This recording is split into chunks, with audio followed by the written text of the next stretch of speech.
Bernadette, salamat ha. Saan?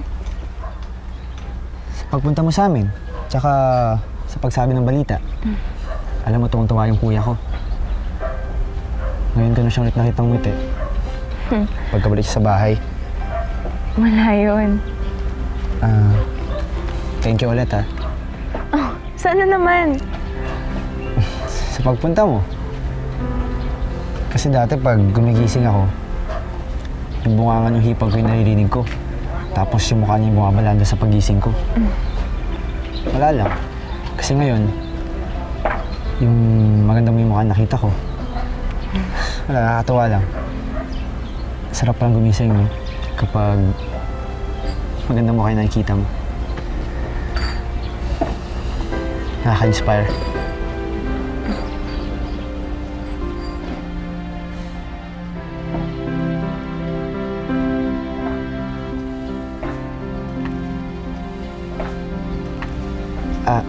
Tara, dahil ka magantay ng taxi sa labas. Sige.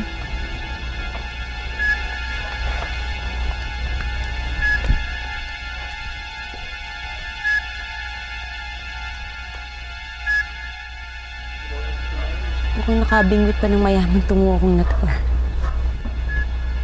At nasa mansyon daw ang ampon nila.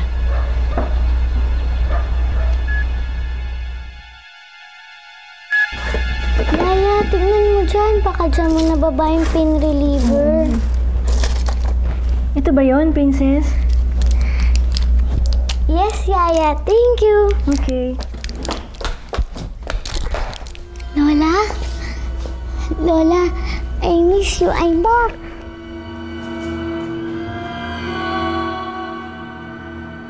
Bakit? At anong sabi ng baraha? Andito pa rin ang malas. Hindi nawawala. At ngayon, narito siya mismo sa loob ng bahay mo. Bumalik ang malas, Doña Amparo.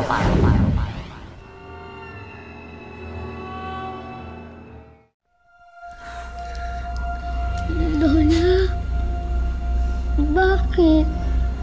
Hindi mo ba ako na-miss? Ayaw mo ba akong makita? Lola, don't you love me anymore?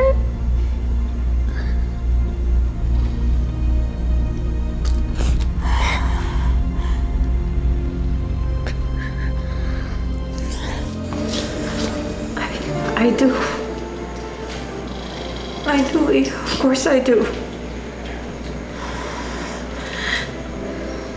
I missed you too. I'm glad you're back. Alam mo, Lola, nung nawala ako, lagi kitang naiisip. Sabi ko, siguro, nagwa-worry ka. Ikaw din ba, Lola? Yes. Araw-araw naiisip kita.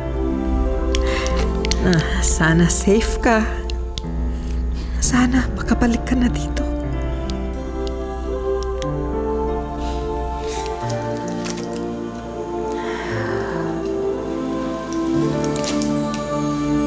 Oh. Ano to? Pain reliever to ah. Kanino yan? Para po sa kaibigan ko. Tinulak po kasi siya ni Bambi. Halika, Lola. Papakilala ko siya sa'yo. Tara, Lola. Sige, sige. Susunod na ako. Mauna ka na, ha? Okay po.